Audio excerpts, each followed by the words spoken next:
right. So we're on the chart. What we heard about big data.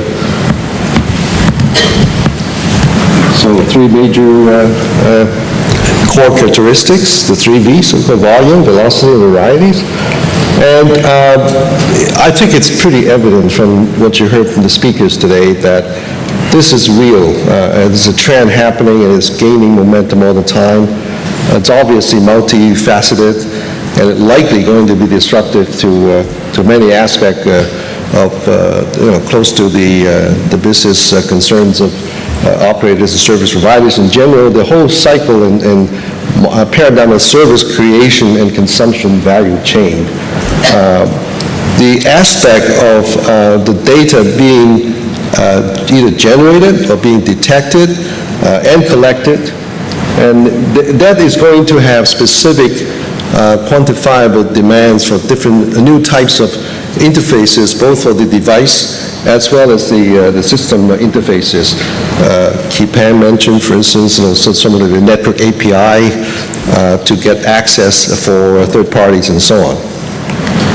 And I think in general, it's a safe assumption to think that with the coming of big data, the IT and the back-end aspect, it's probably quite clearly preferable to approach it with the cloud solution mindset rather than kind of a traditional big iron approach, dedicated resources and so on.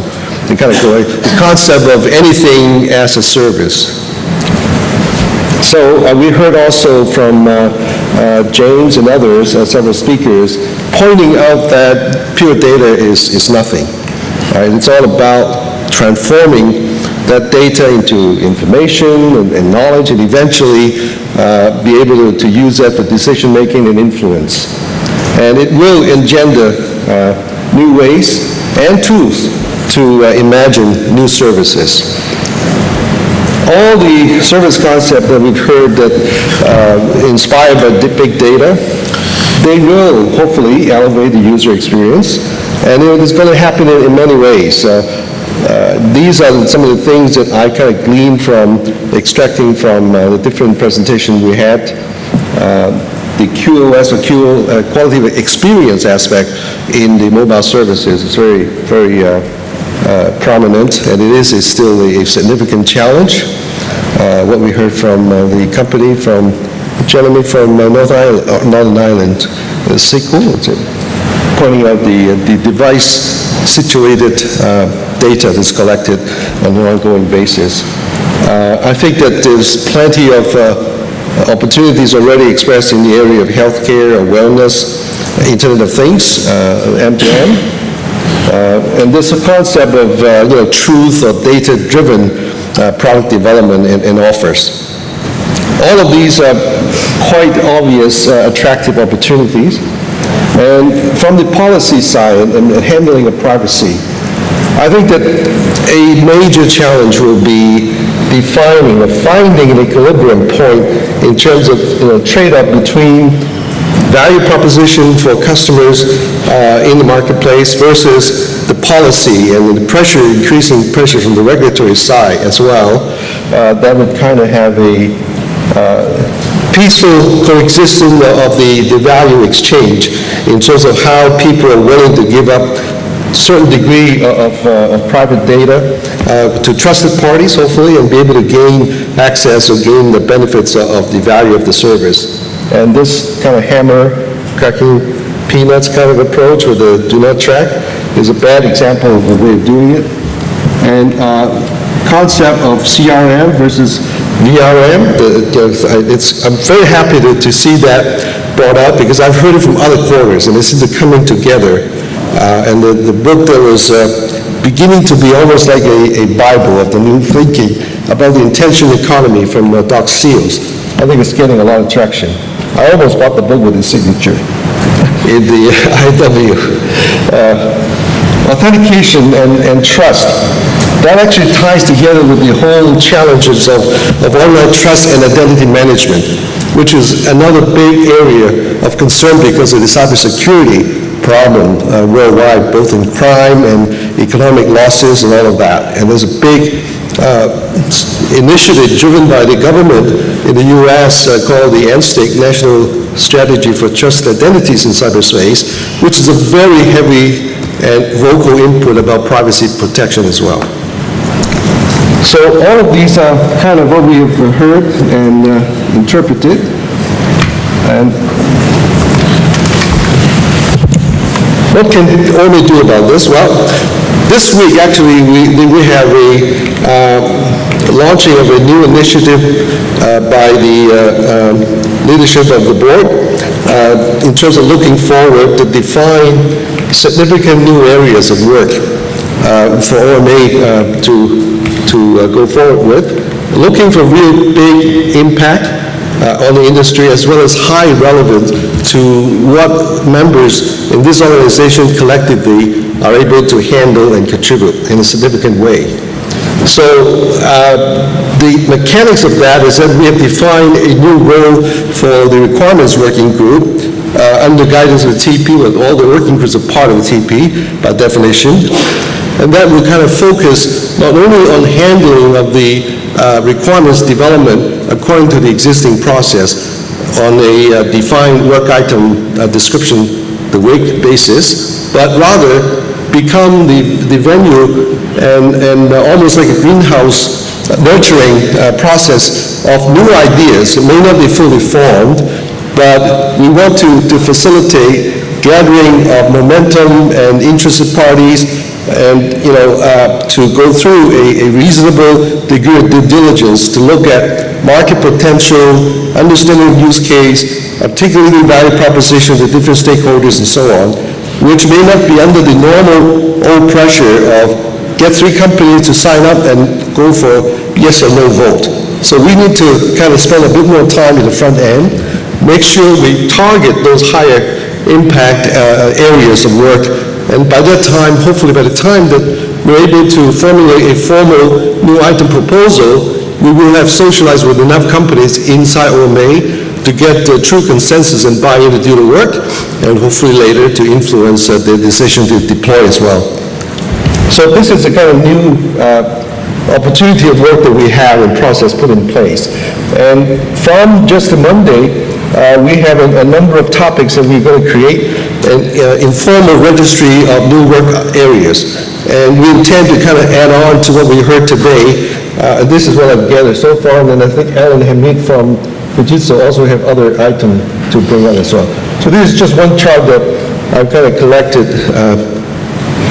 by looking through all the presentations yesterday, actually. So it's a little bit scripted, but I think that from what we heard and the dynamics that we heard, Alan will probably bring in some additional good ideas as well. So I think that from Ajit, the idea of the IoT requirements, the 3 basic characteristics is very important. We can sort of look into that, what type of standards may be helpful for OMA to produce.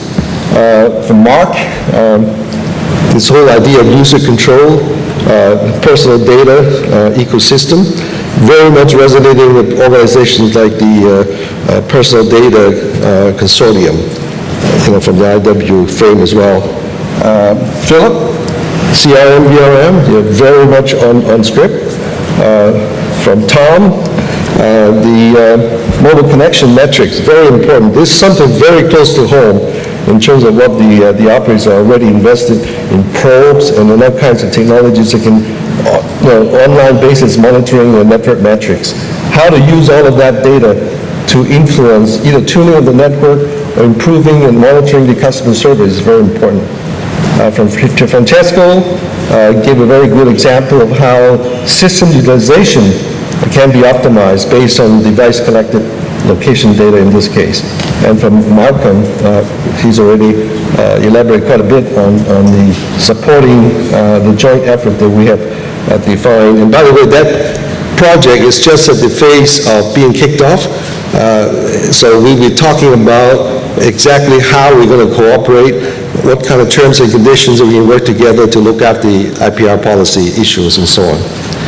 And from Kipang, we heard about the API access, some of the data modeling questions, we should look into that. I think there may be a crossover into some of the work in other bodies, such as the TMM, as well as, I thought it might be interesting to point out that it's public knowledge that the Intel has sponsored a project with the MIT for data science. So there'll be some graduate for data scientists in the very near future. So at this time, I'd like to get Alan to add to this. Yeah, so I can hear me or not, so it's Kenny's summary. Charts in the final posting.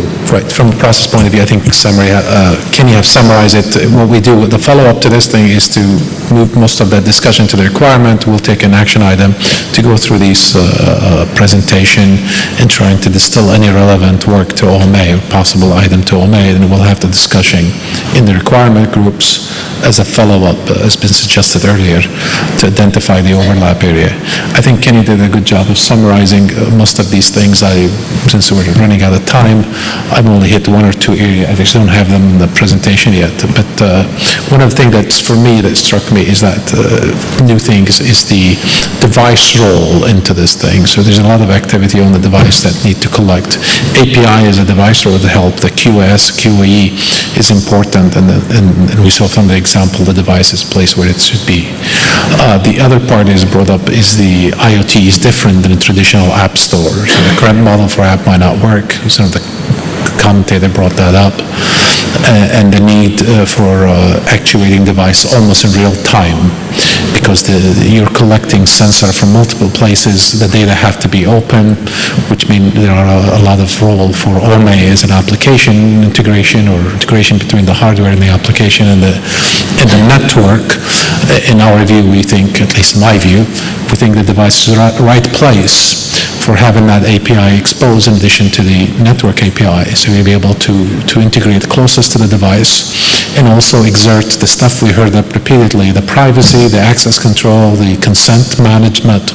All these things should be put in the hand of the user, and I think that's the area where OMA could play for at least in the short term. From OMA, we just enable these technology, and hopefully they'll be used, has been guided, used correctly or used efficiently in place. But other than that, we will follow up this discussion. We'll summarize this in a document, and this discussion will continue with the requirement. Okay, thanks. So are there any last set of questions before we hand over to the closing remarks by the chairman of the board?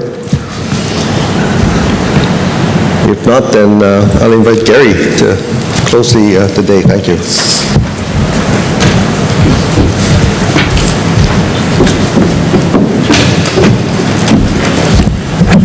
Thank you. Well, I have the envious position of being between you and the social event. All I can say about today is wow.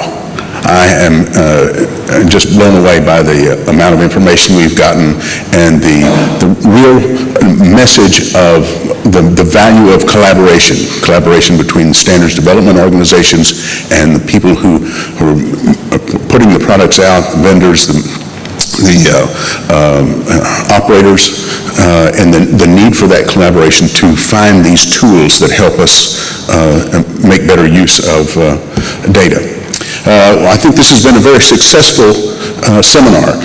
The good news is we're going to have another one in our meeting in Las Vegas.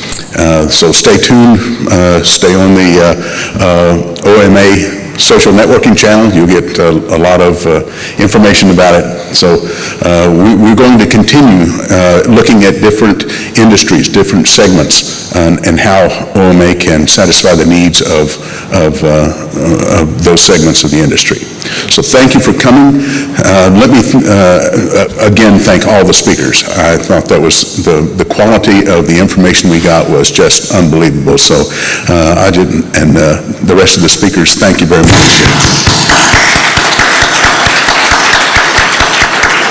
And with that, the seminar is closed. Thank you.